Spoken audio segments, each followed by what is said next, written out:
Hi everyone, welcome back to the Toffee Blues, your source for all things Everton. I'm joined by Paul today and we're going to be talking about Everton's game away at Liverpool on Saturday. Paul, it feels like a bit of, it feels, it's always hard to get upbeat about them, isn't it? Yeah, basically, how are we going to beat them? Because every single season it feels like the same story. We go away and we put in a decent performance, but we never seem to match them in quality or or work rate. But first of all, what sort of team do you want to see play? Because Jordan Pickford started against City, didn't do too much bad. People saying he could have done a bit better for the third goal, but I've been a supporter of Olsen, and I've always wanted Olsen. And for the last few games since this game's been talked about, I've always wanted Olsen to start in goal because I just feel like Pickford's too erratic for a game like this. But what do you think? What sort of team do you want to see Everton play?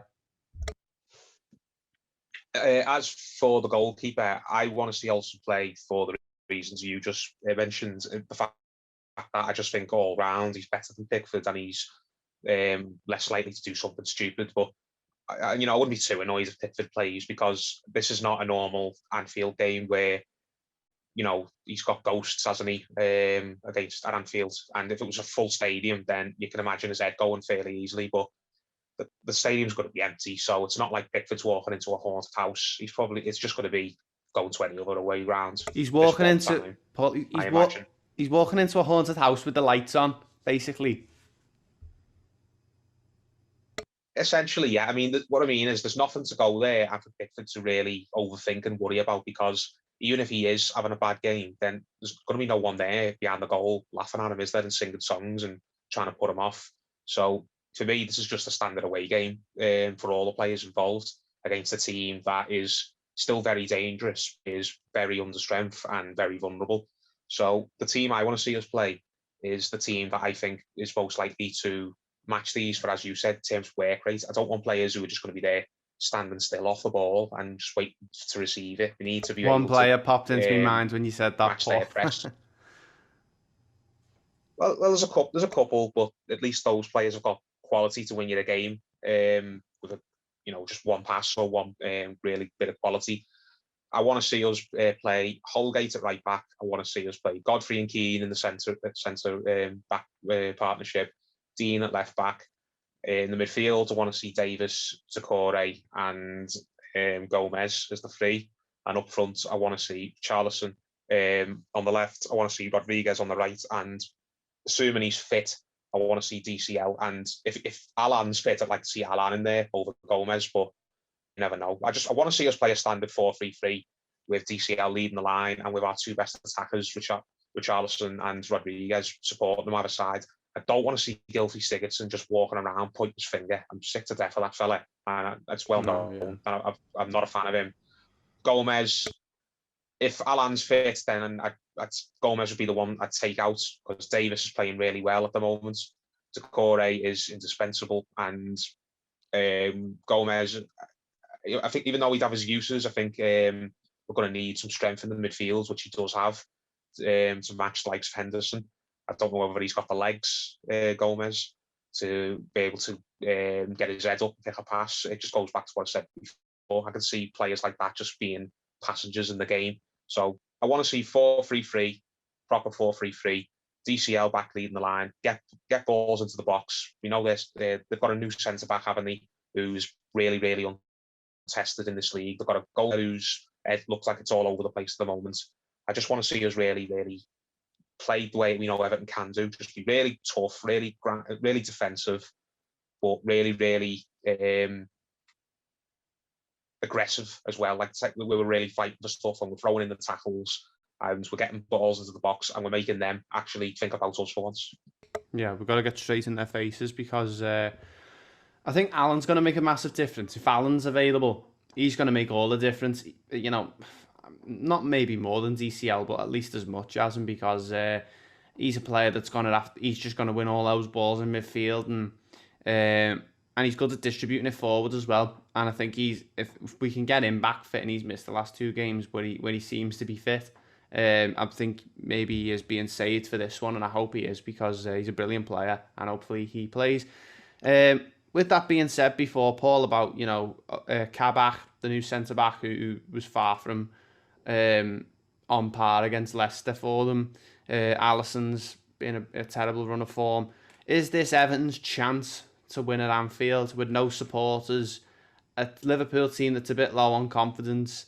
Yeah, do you think this is our chance? Because I can't see us winning there once the fans are back in, unless we get our team is absolutely spot on and their team falls a bit. I think if we don't win on Saturday, the wait's gonna go on for quite a few years. This is going to sound really, really negative and sad, but I've already made my peace with the fact that I don't think I'll ever will see Everton win at Anfield. I accepted that quite a while ago, and it was absolutely rubber stamped when we went there last season and couldn't beat their reserve team with our full strength team. That was that was a better chance to win even than this one. I know there's no fans there, but last season in To the look FA at Cup, that team that started there and to lose that game, that was so embarrassing. Yeah, and to be honest, Paul, you said that can be seen as negative, but I agree with you, mate. I think I've accepted that as well, and I think there's a slight hope there for Saturday, but I accepted a while ago also that Everton probably aren't going to win at Anfield in my lifetime. It just seems like there's, I don't know, some sort of voodoo curse buried underneath the pitch at that ground because every time we go there, things just seem to fall apart, and it's always the case. But I think looking at the way they're playing recently, that might fill you with confidence. Seeing some of the performances they put in recently, and seeing them play at Anfield, I've seen them play against like Brighton at Anfield and that. But they have just a way of turning up for derby games where we don't.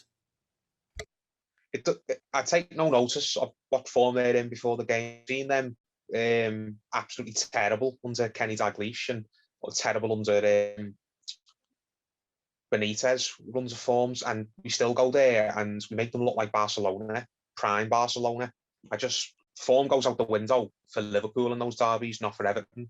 We've gone there on the back of really good runs while they're on the floor, and you'd think it was the other way around by the way they bossed proceedings. So there's always the hope. You never lose hope that we'll go there and we'll do something one day. But I've given up going there not even expecting to win, but just really, really up for it, if you get what I'm saying. I've stopped really getting emotionally invested in Anfield derbies. There's a chance that we can win, as you said. The fans not going to be there. All the players who you think would maybe mentally crumble, the chances of that happening have got to be reduced.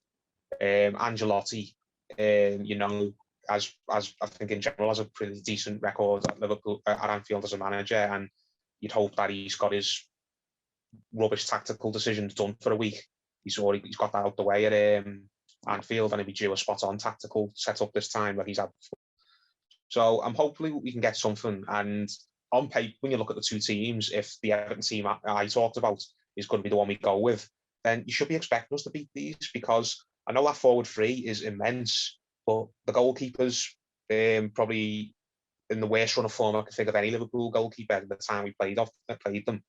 He's still a great player, Alisson, don't get me wrong, but I've never gone into a derby game with Liverpool's goalkeeper looking so shaky as he's looking right now.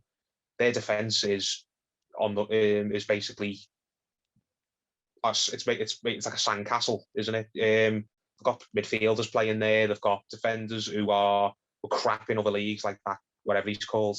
The one they got from Schalke. Terrible for Schalke last season. But Kabak, we played for Schalke last season when Schalke had their worst season in living memory. Yeah, he's just because he signed for Liverpool, everyone's painting out like he's some star for the future who Liverpool have got a bargain with.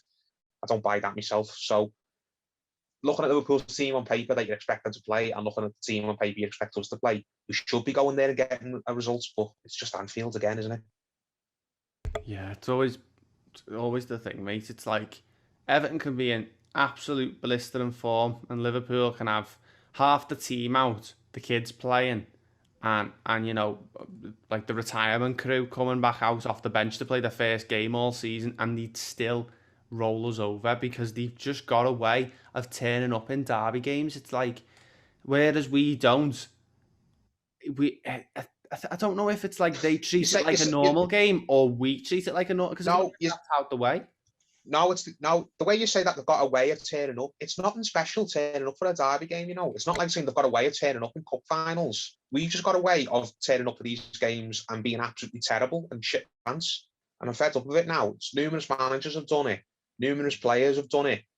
It's gone on and on and on and on. I think there is something to say for the atmosphere around the club, because there's a lot of people at the club behind the scenes, like the kit men and the dinner ladies and just whoever, the staff who mix with the players on a daily basis, who probably not helping when they build the game up, because their supporters are going to beat Liverpool like we do.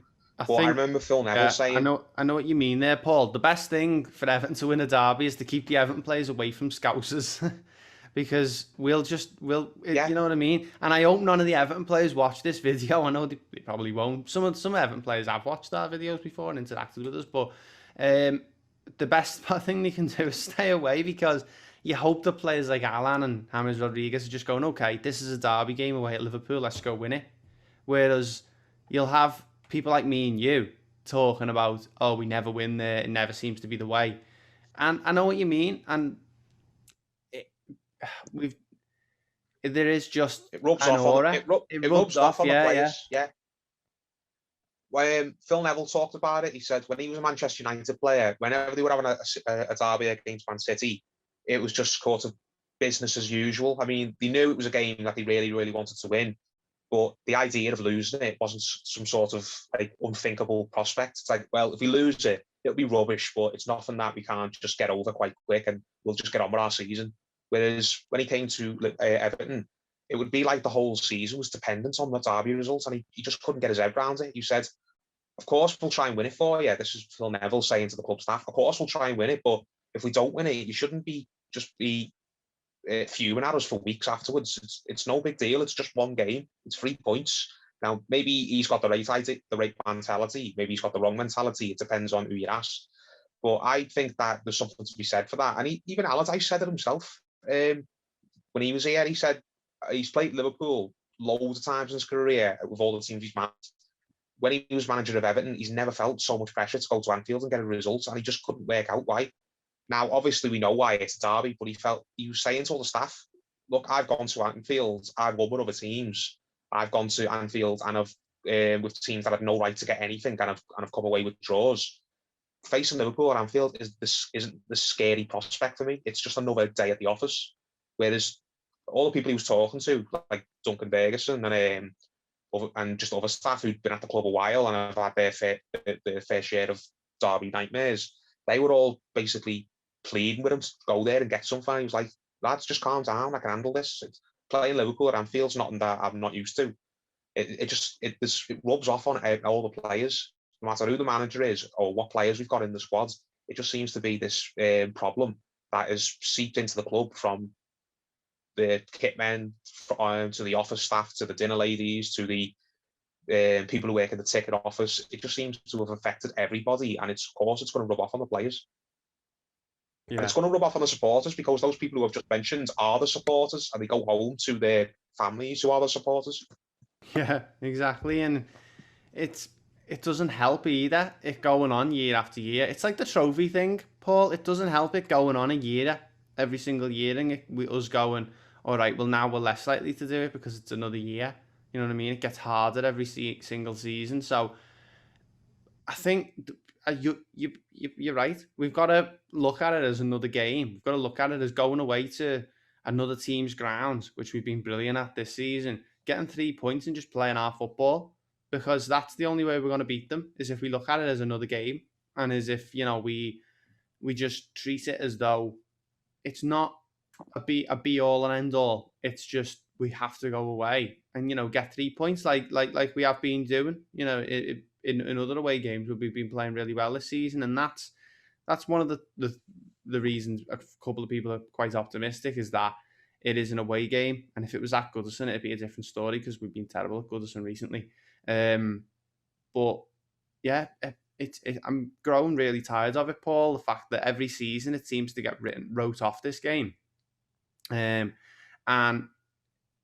you said there against the Liverpool kids last season, the primary school kids they put out, we're going away, but those kids have grew up with we always beat Everton at Anfield, and there's an Yeah. expectation for them to do it. There's no expectation for us to go there and win. You know what I mean? But it's not impossible. You know, Fulham came to our ground last week and beat us. They've never won at Goodison, so what makes it impossible?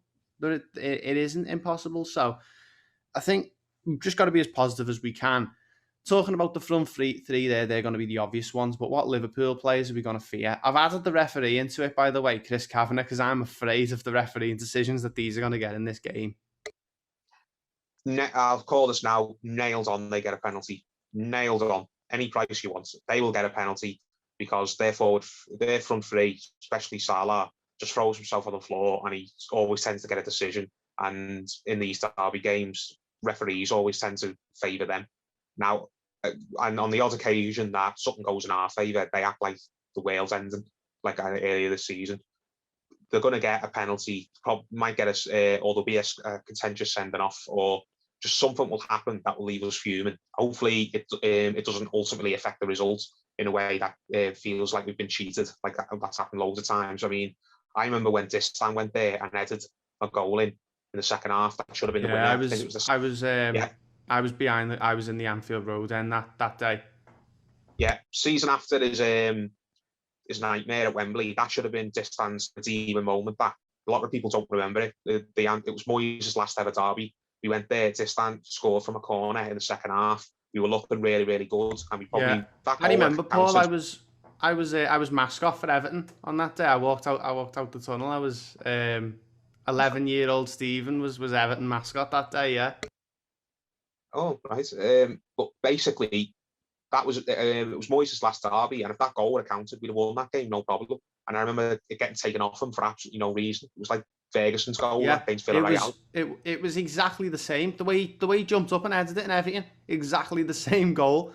Got ruled out for no reason, and that was one of the worst Liverpool teams in recent memory. That it was like their first season under Rodgers, and some of the players they had in that team, it was like Barini and I think Speedon was still there and players like that. So it was like, what, we should have beat them, and then obviously the next season he went on and finished second and had a brilliant season. So yeah, I don't know, it gets written off because there's too much of an aura around, and you know what, Paul, I'll tell you, because I was mascot in that game. I got drawn out and I got to go to Anfield. I was in the suites and all that, and Everton gave me a kit and said, yeah, you can go in the dressing room and you know, talk to some of the players. And it was mad.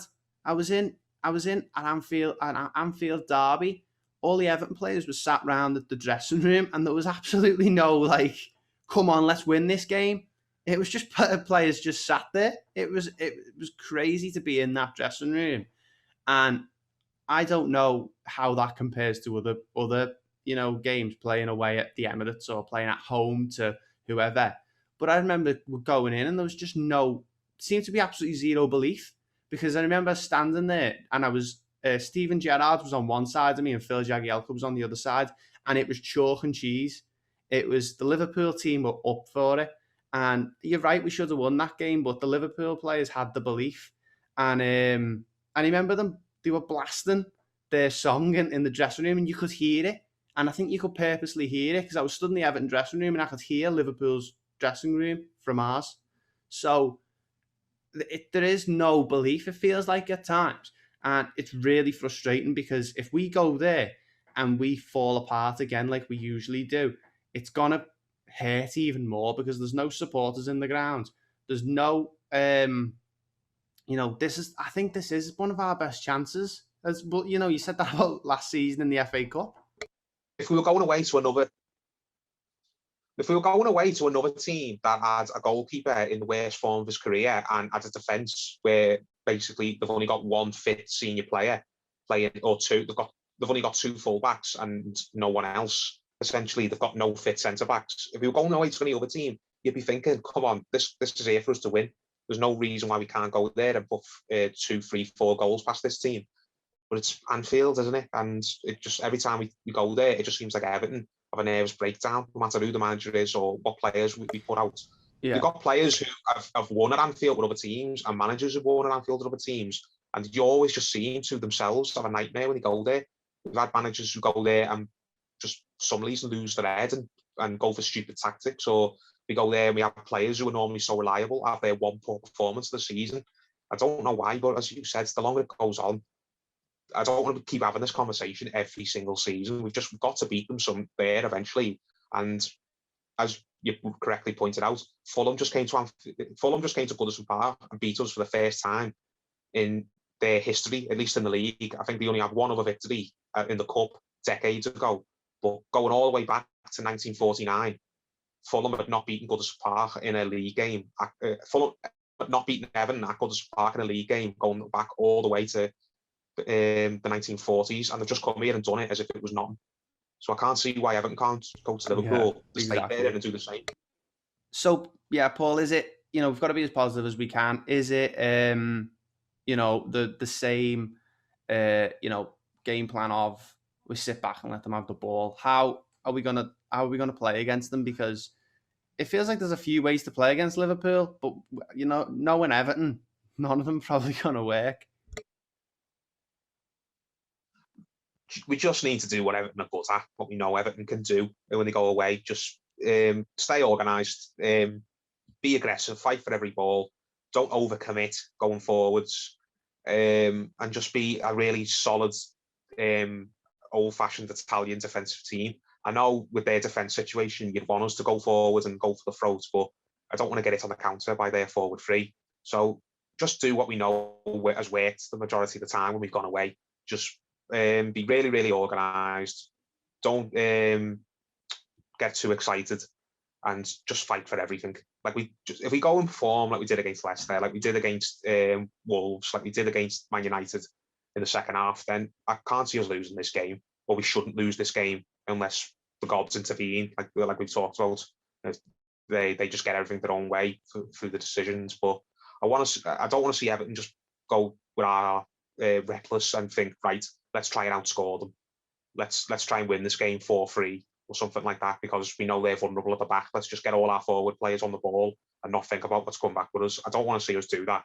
I'd be more than happy to just grind this out and take a really crap 1-0. So just do what we know Everton are good at. Go away and play really, really structuredly. That's understatement of the season, of the year, that. I'd take a crappy 1-0 win. Mate, I'd take anything. I would take absolutely anything. If we win this game 10-9, I'd be over the moon. If we win this game 5-4, I'd be over the moon. If we win this game 1-0, it would be the highlight of my season, because just the fact that if we could break this duck, it'd be amazing. We'll end on a positive note. Paul, what's your favourite derby memory? I haven't got many, mate. It'll always be Lee Carsley. That was the first. I think it was the second derby I ever went to, and it's the first derby victory I've won. And I remember being 10, the December 2004, Carsley at the Goodison, at the Gladys Street end, putting this really rubbish shot past Chris Kirkland, got wrong footed. It wasn't like it was some pile driver on it. It was a proper, tame tap. It would be a crap pass, never mind the shot, and Carsley put it in, and it somehow went beyond Kirkland, and just everyone in the stadium going absolutely mental. Young Moyes with his full ginger hair going mad on the touchline and trying to see the game out for the last 20 minutes and being absolutely panicking in stoppage time. That's my favourite derby memory. Lee Carsley scoring the winner in the 04-05 season past a very good Liverpool team. I know we finished above them that season, but they went on to win the European Cup a couple of months after. So that was my favourite derby memory. Yeah, mine's, like I said, was talking about before, when I was in the dressing room and then walked out with the team, and disallowed goal, just personal one. I just really enjoyed it. It was a really good day. As a 12-year-old, it was like only dreams come true. But yeah, we'll leave it there. Leave your thoughts in the comments, guys. What sort of team do you want to play? Give us your score predictions in the comments. Paul, I won't trouble you for a score prediction today, because it's always... I'll give you one. Yeah, if you want to. You never want to Uh, jinx it, do you? I'll go for 2-2. Two, I two, think it'll be a game that ebbs and flows. There'll be parts of the game where they're looking a lot, they're getting a lot better of it. We'll have our spell. I do think we'll score past them. I really do, but I can't see us keeping them out either. So I'll go for a 2-2. I can see it finishing 1-1. I think it might be a goal from someone like maybe maybe like a Michael Keane header or something. I'd take that. I'll stand by this though. They will get a penalty. They'll get a referee. They'll throw themselves down on the ground. Come back to this video. Won't be able to blow his whistle fast enough. Yeah, it's gonna be? There's gonna be a Liverpool penalty. It's probably gonna get given by VAR. Everton are probably gonna have a goal VAR disallowed. There's probably gonna be a last minute equaliser or a winner. It's gonna be something like that. But yeah, I know. Klopp making an absolute fool of himself on the touchline and getting away with it. Yeah, again. But yeah, we'll leave it there, guys. Leave all of your thoughts in the comments section down below. Make sure you like the video and subscribe to the Toffee Blues, and we'll see you in the next one.